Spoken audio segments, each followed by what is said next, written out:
1년 1독 성경 읽기 오늘은 48일째입니다. 레위기 10장, 그 다음에 16장, 17장 이렇게 우리가 세 장을 내용도 살펴보고 한번 읽어보도록 하겠어요. 자, 10장 다음에 11장, 12장을 읽어야 되잖아요. 근데 왜 이렇게 띄어서 넘어갈까요? 네, 거기에 이유가 있습니다. 이제 우리가 나답과 아비후가 이제 다른 불을 써서 성막 안에서 이제 죽게 되거든요. 그래서 하나님께서 성막 안에서 해야 될 일과 제사장들에게 주실 말씀들이 아직 남아 있는 거예요. 그래서 10장과 16장, 17장을 같이 성막에 관한 일이기 때문에 내용이기 때문에 같이 묶어서 우리가 보고요. 그 다음에 이제 11장, 12장 뭐 이런 것들은 또 백성들이 생활 가운데 지켜야 되는 그런 일들이기 때문에 우리가 이제 11장은 내일 보도록 그렇게 할게요. 자, 10장 우리가 보면요. 나답과 아비후가 이제 벌을 받아서 죽습니다. 우리 9장 마지막에 하나님께서 그 번제단에 직접 불을 내려주셔서 번제물과 기름이 다 살았다 그랬죠? 그래서 하나님께서 직접 주시는 그 불이 이 땅에 번제단에 이제 붙게 된 거잖아요.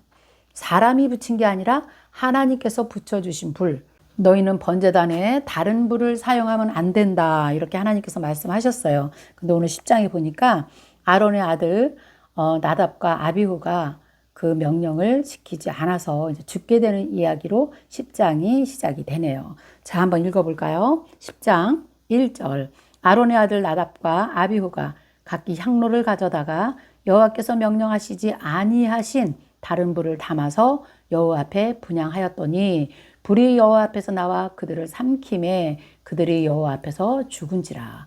이들의 죽음을 통해서라도 하나님의 명령을 살아가는 이스라엘 백성들에게 이것을 또 보여주셔야 돼요. 그래야 앞으로 백성들이 하나님의 말씀에 순종하고 하나님의 자녀로, 하나님의 백성으로 살아갈 수 있기 때문에 하나님께서는 처음부터 이 명령을 지키지 않고 하나님 말씀에 순종하지 아니한 사람이 어떻게 될 것이라는 것을 지금 보여주신 것이죠. 그래서 하나님의 말씀을 소홀히 여겨서도 안 되고 하나님의 말씀을 무시해도 안 되고 다른 불로 분향한 것은 안 된다는 것을 보여주지요. 그래서 백성들의 대표로 백성들에게 정말 모범이 돼야 되는 그런 제사장이 처음부터 이제 막 성막의 임무가 시작되는 처음부터 이렇게 하나님의 말씀을 부정하고 명령에 순종하지 않는다면 어떻게 하나님을 섬기고 살 수 있을까요? 안 된다는 거예요. 그래서 이런 무서운 징계가 이제 처음부터 발생했다는 거 기억하시면 되겠죠.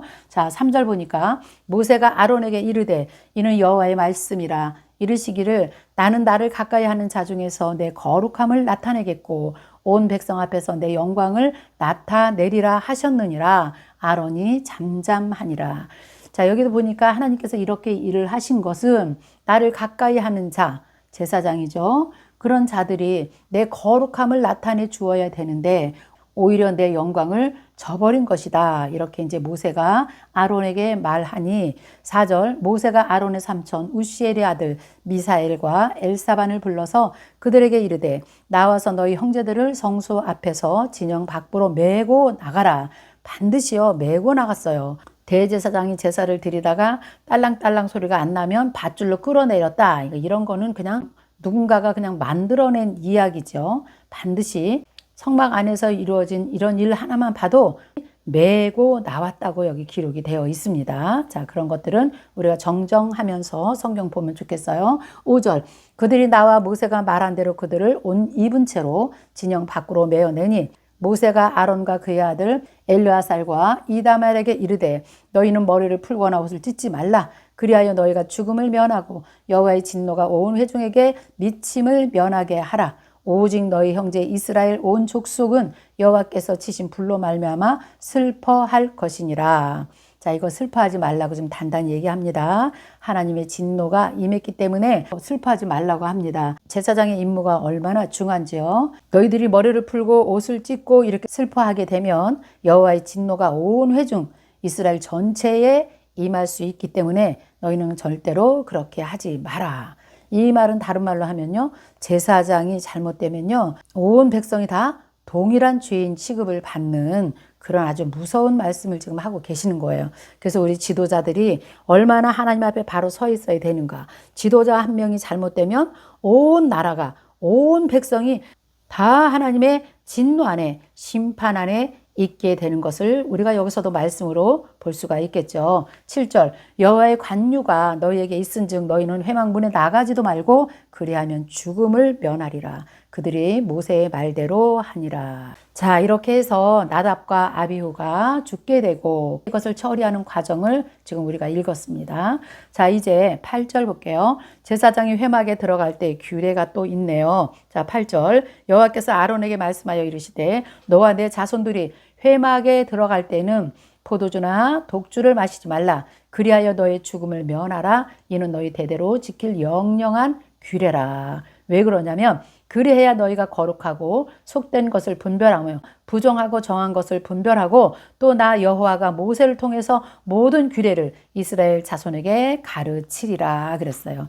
여기 중요한 말씀은요. 포도주나 독주를 마시지 말라 이렇게 했죠.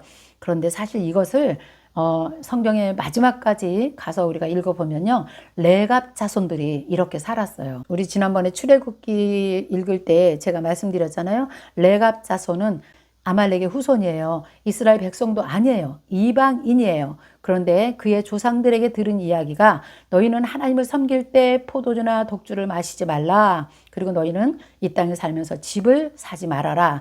이런 말씀을 들은 거예요. 근데 이들이 정말 마지막까지 이 약속을 지켜냅니다. 아주 대단한 자손들인 것을 우리가 보게 되지요. 레갑 자손. 예레미야서에 보면 하나님께서 예레미야를 통해서 그 자손들을 한번 레갑 자손을 한번 시험해 보라. 포도주를 갖다 먹여봐라. 이렇게 했잖아요. 그래서 예레미야가 그 자손에게 이제 포도주를 먹게 하지만 절대로 먹지 않았어요.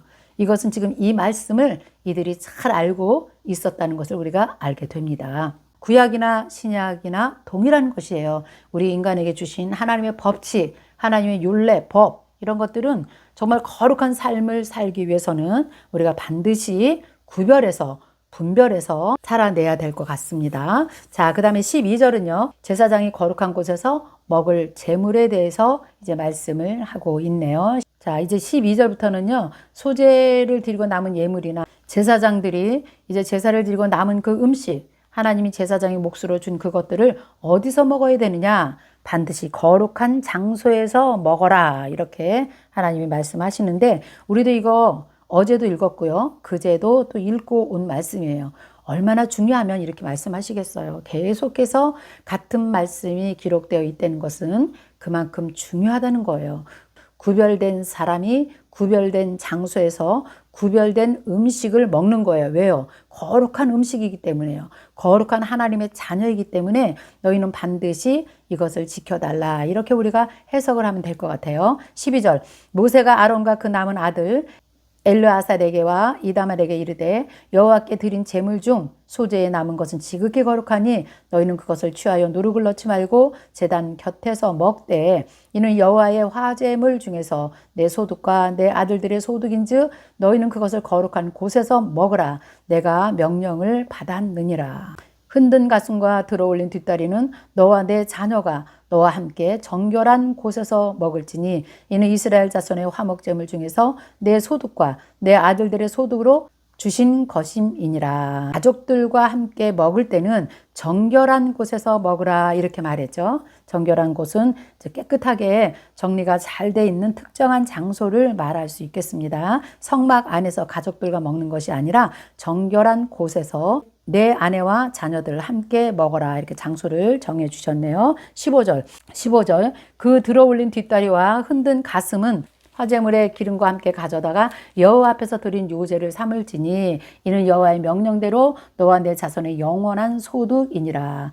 모세가 속죄제 드린 염소를 찾은즉 이미 불사른지라. 그가 아론의 남은 아들 엘르아살과 이다멜에게 노하여 이르되 이 속죄 제물은 지극히 거룩한 것이거늘 너희가 어찌하여 거룩한 곳에서 먹지 아니하였느냐. 이는 너희로 회중의 죄를 담당하고 그들을 위해서 여호와 앞에서 속죄하게 하려고 너희에게 주신 것이니라. 이렇게 지금 물어보네요. 모세가 모세가 속죄제를 드린 염소를 찾은 것 같아요. 그런데 이것을 다 불살라버린 것이에요. 그러니까 모세가 노했다 이렇게 기록되어 있지요. 하나님께서 정해주신 속죄물인데 그 규례대로 하지 않고 지금 엘리에셀과 이다말이 이걸 다 태워버렸다는 거예요. 왜 그랬을까요? 나답과 엘리후가 죽은 것을 보고 두려워해서 제물의 고기를 감히 먹을 수가 없어서 이들은 다 태웠다는 거예요. 그러나 지금 모세가 말하는 거예요. 너희는 하나님의 규례를 지키지 않았다 이렇게 지금 말하고 있네요. 이렇게 속죄제를 드리고 나서 남은 음식을 다 제사장이 먹었다. 그래서 우리는 그냥 먹거리를 주신 건가 보다 뭐 이렇게만 생각을 했잖아요. 근데 지금 여기 보니까 17절에 너무 분명하게 말씀하고 있어요. 제사를 드리고 남은 그 제물을 제사장들이 먹는 이유는 그 백성들의 죄를 대신해서 우리가 짊어지고 속죄하는 마음으로 그 음식을 먹는다. 이런 뜻으로 지금 여기서 보니까 모세가 해석을 해주고 있네요. 17절에. 자, 그리고 18절 보니까 그 피는 성소에 들여오지 아니한 것이었으니 그 제물은 너희가 내가 명령한 대로 거룩한 곳에서 먹어야 했을 것이니라. 우리 어제 읽었지요. 그 제물의 피가 성소에 들어오지 아니한 것은 너희가 그냥 거룩한 곳에서 먹어라 이렇게 어저께 말씀하셨는데 이 규례를 지금 지키지 아니한 것이에요. 그랬더니 19절에 아론이 모세에게 이렇게 말합니다. 오늘 그들이 그 속죄제와 번제를 여호와께 드렸어도 이런 일이 내게 임하였거늘 오늘 내가 속죄 제물을 먹었더라면 여호와께서 어찌 좋게 여기셨으리요. 모세가 그 말을 듣고 좋게 여겼더라. 우리는 나답과 아비후가 죽는 것을 보고 감히 두려워서 하나님께 제사한 이 제물을 먹을 수가 감이 없었습니다. 이렇게 아론이 말을 하는 거예요. 그래서 모세가 그 말을 듣고 그럴 수 있었겠구나 하고 이렇게 국률한 넓은 마음으로 이제 이해를 했다는 거죠. 그러니까 모세가 이렇게 좋게 여겼더라 하는 것은 다른 말로 하면 하나님께서도 그렇게 받아들이셨다. 이렇게 우리가 보면 될 것 같아요. 자, 이것이 우리가 지금 10장의 내용이었습니다. 그러면 10장을 읽고 나서 바로 11장을 읽게 되면 어떻게 될까요? 백성들에게 먹어도 되고 이런 것은 먹지 말아야 된다. 이걸 얘기해야 돼요. 자, 그래서 이게 내용이 연결이 안 되기 때문에 이제 어디로 가냐면요. 16장으로 한번 가보겠습니다. 성막 안에서 아직도 해야 될 많은 일들이 있는데 이 내용을 다 읽고 돌아올게요. 자, 16장은요. 굉장히 중요한 이야기예요. 16장을 우리가 보겠어요. 자, 레위기에서 중요한 내용은 오늘 16장 내용이에요. 뭐냐면 대속죄일에 관한 내용입니다. 구약에 5대 제사가 있고 절기가 많이 있지만 정말 중요한 건 이스라엘 백성 전체가 죄사함을 받는 속죄일 7월 10일 대속죄일에 대한 것이 굉장히 큰 절기거든요. 그래서 16장 그래서 31절에 보면 너희에게 안식일 중에 안식일인즉 이렇게 이런 말이 나와요. 그래서 속죄일은 정말 이스라엘 백성들에게는 가장 1년 가운데 가장 큰 행사, 가장 귀한 제사를 하나님께 드리는 날이 7월 10일 대속죄일이다. 이렇게 여러분들이 알고 계시면 돼요. 그 내용이 16장 내용입니다. 자, 우리 한번 읽어볼까요? 16장 1절 아론의 두 아들이 여호와 앞에 나아가다가 죽은 후에 여호와께서 모세에게 말씀하시느니라.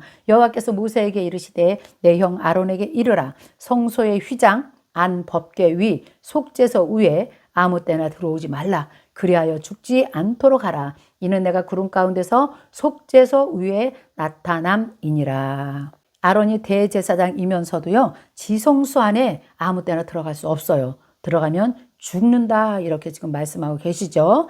그런데 1년에 한 번 딱 들어가는 날이 이 속죄일이에요. 대속죄일에 한 번만 들어가는 거예요. 지금 그 말을 지금 하고 있는 거예요. 그런데 그 대속죄일에 한 번 들어가도 감히 그 언약궤를 정면으로 볼 수 없어요.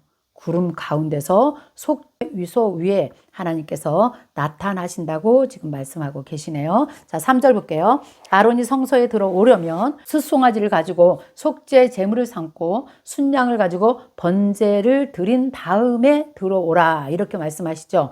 우리 지금까지 읽었던 내용이에요. 이해가 되시죠?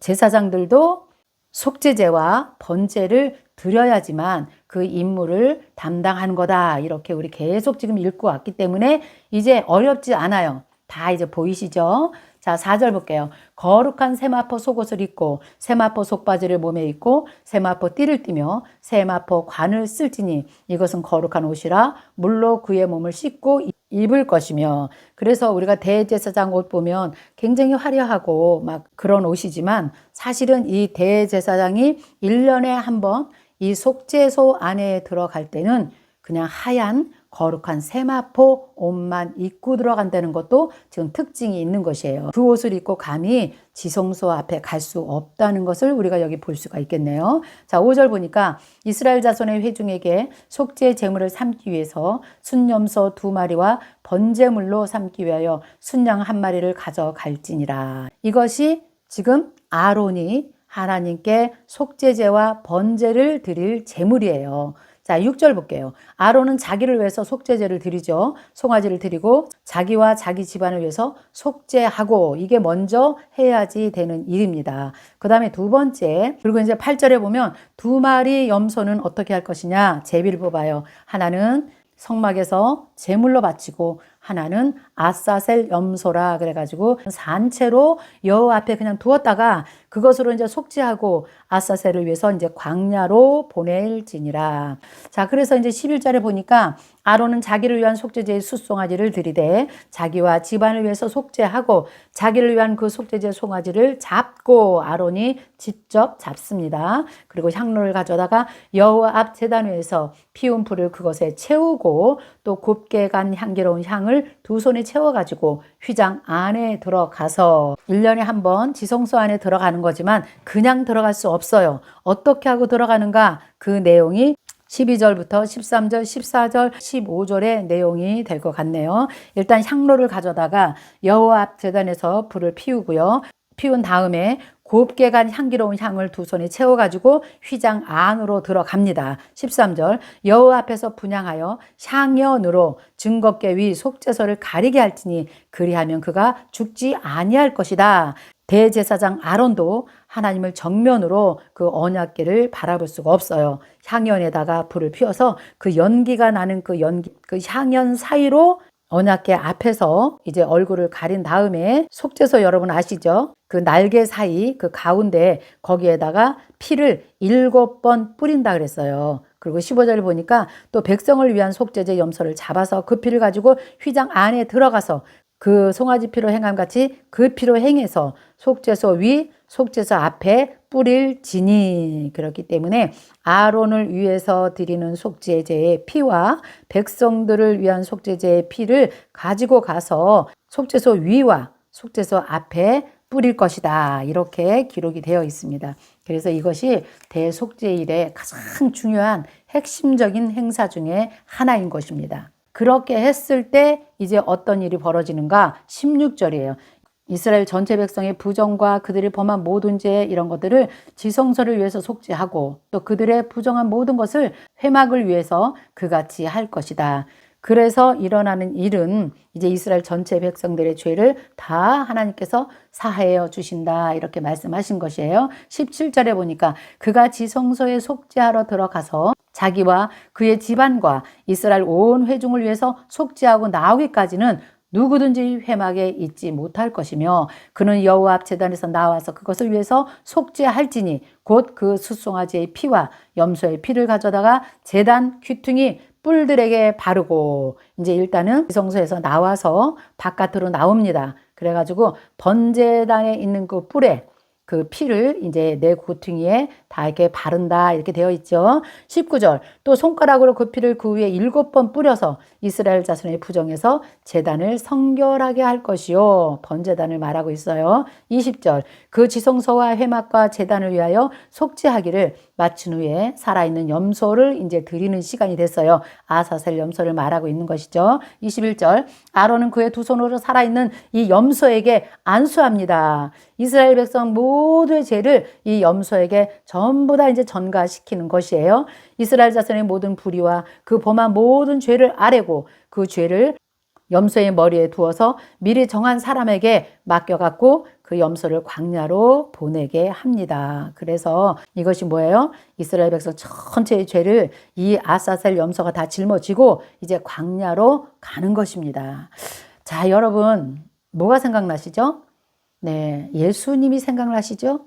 예수님이 온 인류의 모든 죄를 짊어지고 아사셀 염소가 되셔서 이제 십자가에서 물과 피를 다 쏟으시고 우리의 죄를 다 속죄해 주신 그 내용과 지금 똑같은 것입니다. 그래서 광야로 보냈다는 거죠. 22절, 염소가 그들의 모든 불의를 지고 접근하기 어려운 땅에 이르러 그는 염소를 광야에 놓을지니라 그랬어요.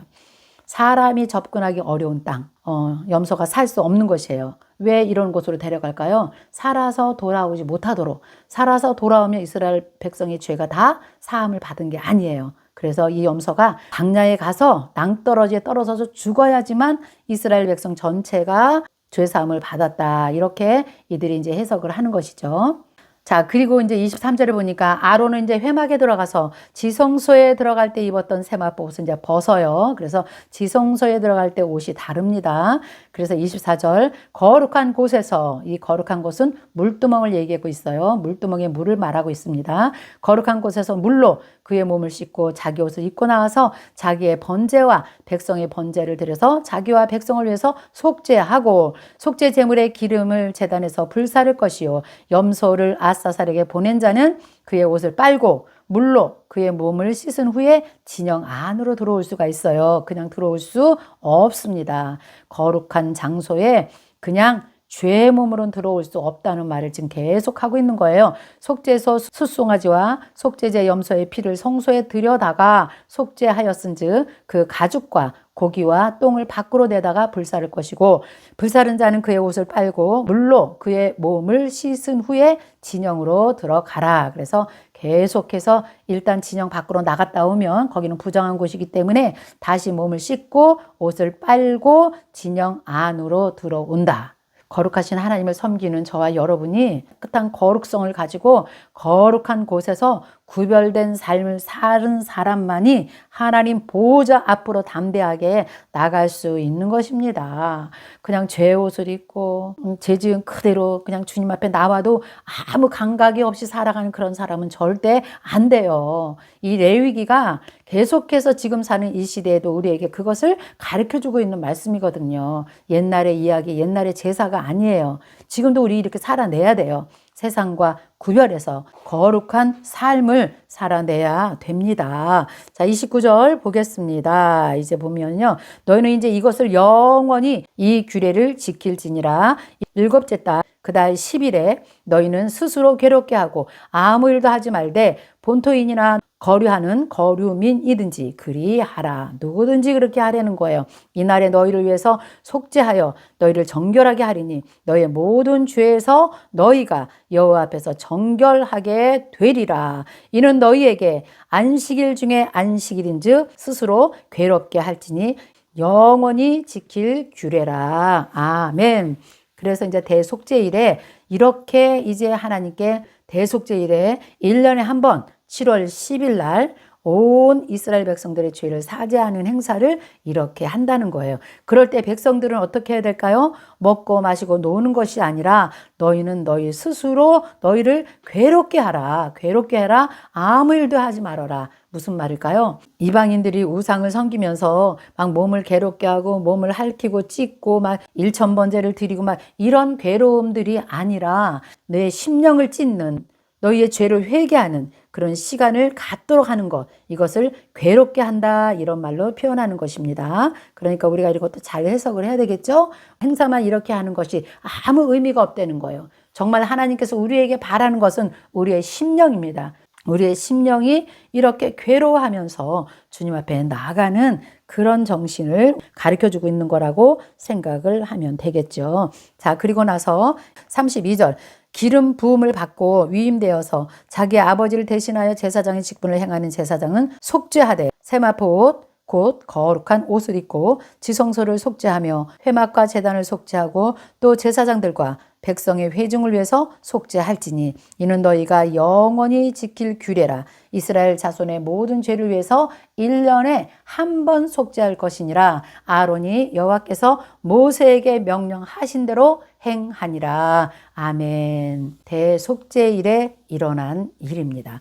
자, 이제 우리 계속해서 17장 마저 읽고 우리가 마치도록 하겠습니다. 17장은 재물들을 어디서 잡아야 되는가, 이것을 또 하나님께서 친절하게 가르쳐 주시고 계시네요. 아무 데서나 재물을 잡는 것이 아니에요. 17장은 좀 간단한 내용이기 때문에 우리 한번 읽어볼게요. 여호와께서 모세에게 말씀하여 이르시되 아론과 그의 아들들과 이스라엘 모든 자손에게 말하여 그들에게 이르기를 여호와의 명령이 이러하시다 하라. 이스라엘 집의 모든 사람이 소나 어린 양이나 염소를 진영 안에서 잡든지 진영 밖에서 잡든지 먼저 회막 문 앞으로 끌고 가서 여호와의 성막 앞에서 여호와께 예물로 드리지 아니하는 자는 피 흘린 자로 여길 것이라. 그가 피를 흘렸은즉 자기 백성 중에서 끊어지리라. 이건 무슨 말씀이냐면요, 너희들은 진영 밖에서 아무 데서나 짐승을 잡지 말라는 거예요. 반드시 회막 안에 들어와서 너희가 성막 안에서 여호와 앞에서 예물들을 잡아라, 이렇게 말해요. 왜 그러냐면요, 짐승이나 사람이나 생명이 있는 것들은 다 피를 갖고 있잖아요. 이 피를 아무 곳에서 흘리지 말라는 거예요. 그래서 지정된 장소에서 피를 흘려라. 이것을 지키지 않을 때는 너희가 백성 중에서 끊어지리라, 이렇게 말씀하시는 거예요. 그래서 피의 중요성을 지금 17장에서는 계속 가르쳐 주실 것입니다. 15절, 그런즉 이스라엘 자손이 들에서 잡던 그들의 재물을 회막 문 여호와께로 끌고 가서 제사장에게 주어 화목제로 여호와께 드려야 할 것이요, 제사장은 그 피를 회막문 여호와의 제단에 뿌리고 그 기름을 불살라서 여호와께 향기로운 냄새가 되게 할 것이라. 그들은 전에 음란하게 섬기던, 이거 중요합니다, 순염소에게 다시는 제사하지 말 것이라. 이는 그들이 대대로 지킬 영원한 규례니라. 자, 옛날에 이들이 애굽에 살 때 이 짐승들에게, 순염소 이런 짐승들에게 절을 했던 것 같아요. 짐승들에게. 왜냐하면 그게 우상이었으니까. 그래서 하나님께서 이 말씀을 마지막 17장에서 해주시네요. 전에 그들이 음란하게 섬기던, 우상을 섬기던 그런 짐승들, 그들에게 다시는 제사하지 말아라. 이것이 너희들이 영원히 지킬 규례니라. 그래서 7절 중요하게 말씀하시고 있어요. 자, 8절, 너는 그들에게 이르라. 이스라엘 집 사람이나 혹은 그들 중에 거류한 거류민이 번제나 제물을 드리되 회막 문으로 가져다가 여호와께 드리지 아니하면 그는 백성 중에서 끊어지리라. 이해가 되시죠? 쉽지요? 네. 그리고 10절부터 16절까지도 그냥 읽으시면 돼요. 우리가 지금까지 어제도 읽었고 그제도 읽었던 내용이에요. 피를 먹지 마라. 그 내용을 다시 한번 해주시는 거예요. 자, 10절, 이스라엘 집 사람이나 그들 중에 거류하는 거류민 중에서 무슨 피든지 먹는 자가 있으면 내가 그 피를 먹는 사람에게는 내 얼굴을 대하여 그를 백성 중에서 끊으리니 육체의 생명은 피에 있음이라. 아멘.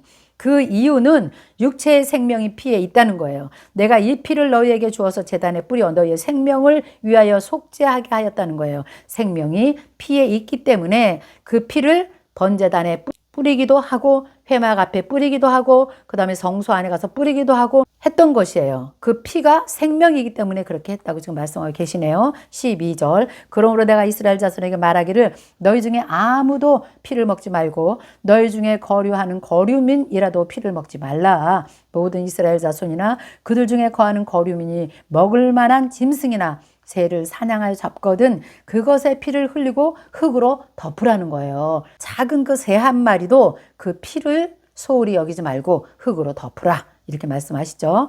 14절, 모든 생물은 그 피가 생명과 일체하다. 그러므로 내가 이스라엘 자손에게 이르기를 너희는 어떤 육체의 피든지 먹지 말라 하였나니 모든 육체의 생명은 그것의 피인즉 그 피를 먹는 자는 끊어지리라. 하나님께서는 무엇을 명령하시는데요, 그 명령에 대한 내용을 자세히 설명해 주고요, 너희가 왜 이렇게 하면 안 되냐를 다 설명해 주시죠. 그래도 듣지 아니할 때는 그것은 너희가 너희 죄를 담당할 것이다, 이렇게 말씀하시는 중요한 내용들이 성경 전체에 지금 흘러가고 있어요. 그래서 하나님 말씀하시는 것은 우리가 반드시 순종하며 지키며 살아내야 된다는 말씀으로 제가 이제 오늘 17장을 결론을 맺을까 합니다. 성막에서 일어나는 모든 일들, 그 다음에 제사에 관한 것, 이런 것들은 이제 다 마쳤고요. 이제 내일부터는 이제 우리 11장, 12장, 일반 백성들 하나님께서 일일이 자상하게 챙기시는 그런 내용을 우리가 내일부터 보도록 하겠습니다. 자, 오늘 여러분 어려운 내용이지만 잘 이해되셨죠? 네. 자, 오늘 여기까지 하겠습니다. 여러분 수고하셨습니다. 안녕히 계세요.